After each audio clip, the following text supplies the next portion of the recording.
শেখ হাসিনা কি বাংলাদেশে ফিরে যেতে পারবেন? আর যদি ফিরে যান কিভাবে? বিচারের মুখোমুখি হয়ে নাকি রাজনৈতিক সমঝোতার পথে? আজ আমরা আলোচনা করব তার সম্ভাব্য প্রত্যাবর্তন, যা শুধু এক ব্যক্তির দেশে ফেরা নয়, দক্ষিণ এশিয়ার কূটনীতি, আইনের প্রয়োগ আর আঞ্চলিক রাজনীতির সবচেয়ে আলোচিত অধ্যায়। নমস্কার, আমি সমিত সেনগুপ্ত, আপনারা দেখছেন B1।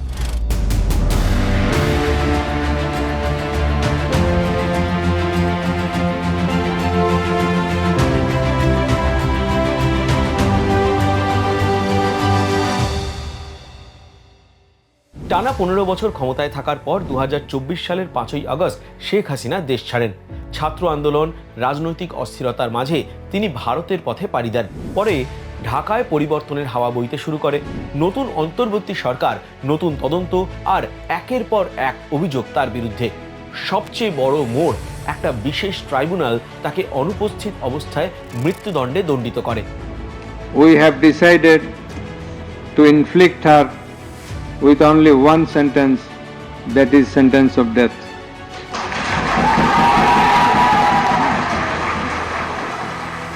ইউনূস সরকারের প্রতিটি আদালত আজ যে রায় ঘোষণা করেছে, এ রায়কে বাংলার জনগণ প্রত্যাখ্যান করে। এই রায়কে বাংলার জনগণ মানে না, মানবে না। আর এই রায়ের পরই বাংলাদেশ আনুষ্ঠানিকভাবে ভারতকে অনুরোধ করে শেখ হাসিনাকে ফেরত পাঠানোর, অর্থাৎ extradition.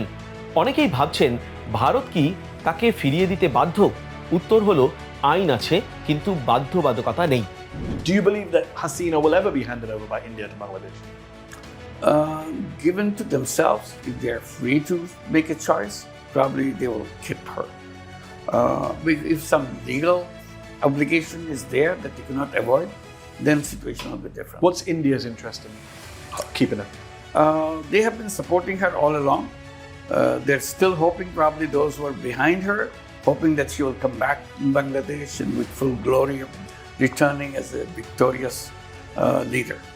I mean, the New York Times has reported that she is having virtual meetings with the Awami League.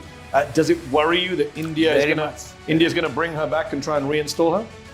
I wouldn't say exactly in that words, but the possibility that some external forces will support her to come back to Bangladesh, and we are always worried about that because.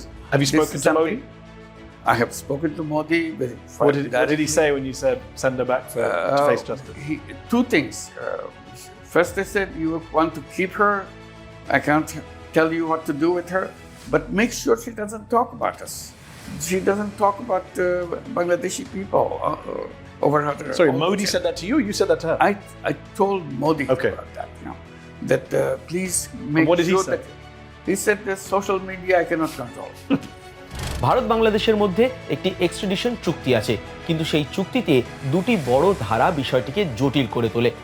Dual criminality, অর্থাৎ যে অপরাধে বাংলাদেশের আদালত তাকে দোষী করেছে তা ভারতেও একই ধরনের অপরাধ হিসেবে গণ্য হবে। কিন্তু অভিযোগগুলো মানবতা বিরোধী অপরাধ, হত্যা, নিপীড়ন, এগুলো কি রাজনৈতিক উদ্দেশ্য প্রণোদিত নাকি অপরাধ হিসেবে আন্তর্জাতিক মানে স্পষ্ট? এখানেই বিতর্ক। দ্বিতীয়টি হলো পলিটিক্যাল অফেন্স এক্সেপশন। চুক্তিতে স্পষ্ট, যদি অপরাধ রাজনৈতিক চরিত্রের হয় বা রাজনৈতিক প্রতিশোধ বলে মনে হয়, তাহলে ভারত এক্সট্রাডিশন দিতে অস্বীকার করতে পারে। এছাড়া আছে আরও একটি শক্তিশালী ধারা, আনজাস্ট অর অপ্রেসিভ রিকোয়েস্ট। যদি মনে হয় অভিযুক্ত দেশে ফিরে গিয়ে ন্যায্য বিচার পাবেন না, অথবা বিচার রাজনৈতিকভাবে প্রভাবিত, অথবা তাকে নির্যাতনের ঝুঁকি আছে, তাহলে ভারত সরাসরি নো বলতে পারে। এক্ষেত্রে ভারত সরকারের প্রতিক্রিয়া এখনো স্পষ্ট নয়। তারা বলেছে, আমরা রায় সম্পর্কে অবগত, কিন্তু এক্সট্রাডিশনের বিষয়ে সিদ্ধান্ত হয়নি। সেই সঙ্গে বাংলাদেশের শান্তি, গণতন্ত্র, স্থিতিশীলতা নিশ্চিত করতে সব পক্ষের সঙ্গে আলোচনার কথাও বলেছে ভারত। অর্থাৎ ভারত এখন আইন, কূটনীতি এবং রাজনৈতিক সম্পর্ক সব দিক বিবেচনা করে এগোচ্ছে। বাংলাদেশের অন্তর্বর্তী সরকার বলছে শেখ হাসিনা মানবতা বিরোধী অপরাধে দণ্ডিত, তাই তাকে দেশে ফিরিয়ে এনে বিচার প্রক্রিয়া সম্পন্ন করা উচিত। তারা বলছে যদি ভারত এই আবেদন প্রত্যাখ্যান করে, তবে সেটা হবে বন্ধুত্বপূর্ণ আচরণের বিপরীত। বাংলাদেশের সরকার দাবি করছে এটা শুধু আইনি দাবি নয়, এটা প্রতীকী, এটা রাজনৈতিক স্থিতিশীলতার অংশ। এই দাবি বাংলাদেশের মানুষের ন্যায়ের প্রশ্ন। কেন ভারত এত সতর্ক? কারণ এখানে কেবলমাত্র একজন প্রাক্তন প্রধানমন্ত্রী নয়, এখানে আছে আঞ্চলিক প্রভাব, দ্বিপাক্ষিক সম্পর্ক, বাণিজ্য রাজনীতি এবং ভবিষ্যৎ কূটনীতির সুতো। যদি ভারত তাড়াহুড়ো করে ফেরত দেয়, তা ভবিষ্যতে যে কোনো রাজনৈতিক সিদ্ধান্তকে আদালতের অজুহাতে প্রত্যর্পণের দাবি জানানোর একটা সূত্র হিসেবে দেখা যেতে পারে। আবার যদি তারা না দেয়, বাংলাদেশের নতুন প্রশাসনের সঙ্গে সম্পর্ক নষ্ট হওয়ার একটা আশঙ্কা থাকে। We have received the request, and this request is being examined as part of ongoing judicial and internal legal processes. We remain committed to the best interests of the people of Bangladesh, including peace, democracy, inclusion, and stability in that country, and will continue to engage constructively in this regard with all stakeholders.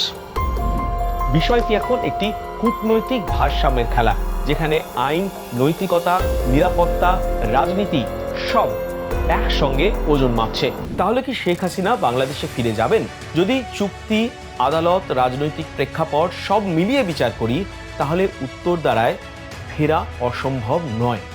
কিন্তু স্বতঃস্ফূর্ত বা বাধ্যতামূলক ফেরা দুটোই অত্যন্ত কঠিন। তিনি ফিরলে সেটা হবে রাজনৈতিক সমঝোতার মাধ্যমে বা আন্তর্জাতিক পর্যায়ের আলোচনার পর নিরাপত্তা নিশ্চিত করে ফেরা। কিন্তু জোর করে ভারতের উপর চাপ বাড়িয়ে এক্সট্রাডিশন বা প্রত্যর্পণ ভারত খুব সহজে করবে এমনটা নিশ্চিতভাবে বলা যায় না। শেখ হাসিনার ফেরা মানে শুধু একজন প্রাক্তন প্রধানমন্ত্রীর দেশে ফেরা নয়, এটা প্রমাণের প্রশ্ন আইন কি রাজনৈতিক শক্তির ঊর্ধ্বে থাকবে? দুই প্রতিবেশী দেশের কূটনীতি কি উত্তেজনা ছাড়াই সমাধানের পথ খুঁজে পাবে? এবং সবচেয়ে বড় প্রশ্ন, বাংলাদেশের ভবিষ্যৎ গণতন্ত্র কোন পথে হাঁটবে? পরবর্তী সপ্তাহগুলোই তা ঠিক করবে। ভিডিওটি ভালো লাগলে লাইক করুন, শেয়ার করুন, কমেন্ট করুন, আর পরবর্তী ভিডিওর আপডেট পেতে হলে বেল আইকনটা প্রেস করুন।